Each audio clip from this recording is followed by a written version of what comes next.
সবাইকে স্বাগতম আমার ব্লগ 7-এ। দীর্ঘ 7 দিন ছুটি কাটিয়ে ঢাকার উদ্দেশ্যে যাচ্ছি। যখন ছুটিটা পাই তখন অ্যাকচুয়ালি বাড়িতে যাচ্ছিলাম, তখন প্রচুর গাড়ি ভাড়া দিয়ে বাড়িতে যেতে হয়েছে। নর্মালি আমাদের এখানে ভাড়া হচ্ছে চাঁদপুর থেকে আলগীবাজার 60 টাকা, সেটা ডাবল ভাড়া দিয়ে তখন গেলাম। অথচ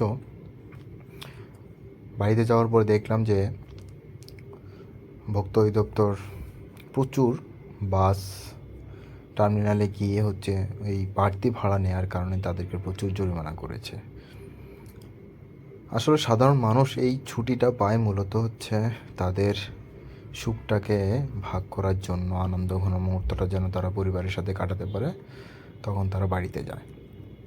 যখন সবাই তাদের ঈদের বোনাস নিয়ে বাড়ি যায় শুধুমাত্র পরিবারের সাথে একটু সময় কাটানোর জন্য, হাসি খুশিতে।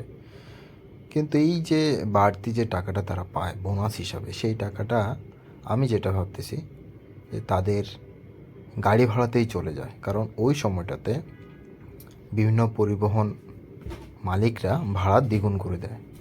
তো এবারে যে উদ্যোগটা নিল সেটা আসলে ভালো হয়েছে, কিন্তু সেটা শহর লেভেলে। আসলে সবখানে যেভাবে তারা এই বাড়তি ভাড়াটা নিচ্ছে, তাদের উচিত সব জায়গায় গিয়ে এইভাবে পরিদর্শন করা। আমাদের চাঁদপুরে যত জায়গায় আমি যাচ্ছি, প্রত্যেকটা জায়গায় বাড়তি ভাড়া। এবং এটা নিয়ে যখন কথা বলতে চাই, বলতেছে মামা বিগত দিনগুলোতে আপনারা দিয়ে আসছেন, এখন কেন এই কথা বলতেছেন? আরে ভাই, বিগত দিনগুলোতে ভাড়া দেওয়া হয়েছে ন্যায্য ভাড়া থেকে 20 টাকা বেশি, বাট এখন আপনারা ডাবল ভাড়া কীভাবে নেন, এবং সেটা যাত্রীকে জিম্মি করে। এই বিষয়ে চাঁদপুর প্রশাসন কখনো কোনো কিছু বলে না, এবং এ বিষয়ে যে সকল যাত্রীরা যদি কখনো কোনো কথা বলে, যাত্রীর সাথে তারা বাকবিতণ্ডা জড়িয়ে যায়। আজকে যখন আমি আবার বাড়ি থেকে ঢাকার উদ্দেশ্যে যাচ্ছি, তখনও তাদের ভাড়া 100 টাকা, মাত্র 20 টাকা কমিয়েছে। 120 টাকা ভাড়া নিত। নর্মাল ভাড়া 60 টাকা, 80 টাকা করে নেই।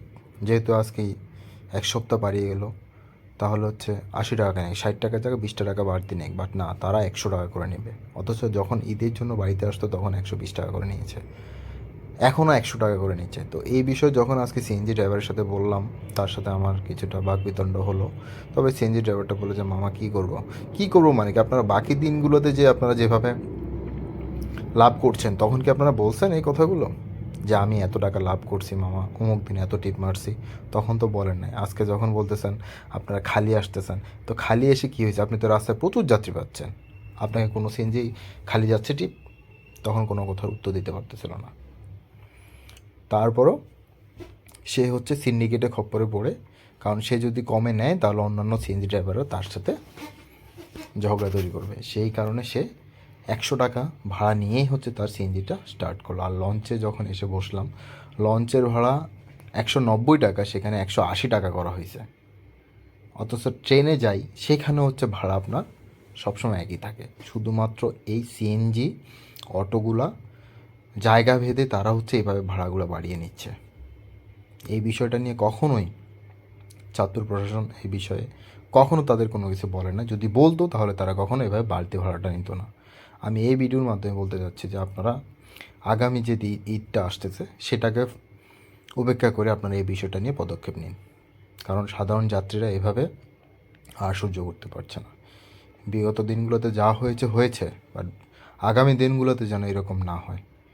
সাধারণ মানুষ চায় তার পরিবারটাকে নিয়ে একটু হাসি খুশিভাবে আনন্দঘন মুহূর্তটা পালন করতে, কিন্তু সেখানে যদি তারা মুখটা ভারী করে বাড়িতে যায়, পকেটে টাকা নিয়ে যায় শুধুমাত্র পরিবারকে হাসি খুশি রাখার জন্য, কিন্তু যাত্রাপথেই যদি সবটা খরচ হয়ে যায়, তাহলে বাড়িতে গিয়ে তারা আনন্দটা উপভোগ করবে কীভাবে? আর যে সকল পরিবহন মালিকরা আছেন, তারা আপনাদের লোকদেরকে আপনারা সারা বছর তো ইনকাম করেন, তাদেরকে আপনারা বোনাস দিচ্ছেন না কেন? তারাও তো বোনাস পাচ্ছে। সারা বছর আপনারা লাভ করবেন, আর এই দিনটা আসলে আপনারা যাত্রীদের কাছ থেকে বাড়তি ভাড়া আদায় করে তাদেরকে বোনাস দেবেন। বিগত বছরগুলোতে যেগুলো ইনকাম করছেন, সেগুলো কি করছেন? শুধু কি নিজের গোলায় ভরতেছেন? এই বিষয়টা মাথায় রেখে আপনারা কাজগুলা করেন, না হলে সাধারণ জনগণ আপনাদের প্রতি ক্ষোভ প্রকাশ করবে। এটা ঠিক নয়। আপনারা এই বিষয়টাকে মাথায় নিয়ে কাজ করবেন, আর না হলে ভোক্তা অধিদপ্তরের মতো এরকম অনেক আপনাদেরকে এভাবে মামলা দিবে। সেটাতে হচ্ছে সাধারণ জনগণ অ্যাপ্রিসিয়েট করবে, যা বলবে ঠিক করেছে এটাই বলবে, তাদের সাপোর্ট গায়, আপনাদের না। সচেতন হন আপনারা সবাই। আমি হয়তো বা অনেক অ্যাগ্রেসিভভাবে উত্তেজিত হয়ে এই কথাগুলো বলছি। আর কেন বলছি ভাই, যেটা পারছি না সেটা আমি কেন বাড়তি করে দিব? এটা শুধু আমার কথা না, আরও 10 জনের কথা।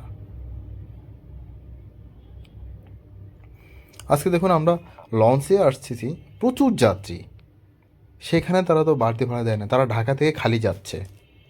তারপর তো তারা বলে না যে আমাদের লঞ্চটা খালি আসছে, আসার সময় আমাদের ভাড়াটা ডাবল করে দেন বা 20টা টাকা বাড়তি দেন। তারা তো বলে, তাদের প্রচুর যাত্রী হচ্ছে, তারপর তারা পুষিয়ে নিচ্ছে। তো ধন্যবাদ সবাইকে ভিডিওটি ধৈর্য ধরে দেখার জন্য। অবশ্যই কমেন্ট করতে ভুলবেন না।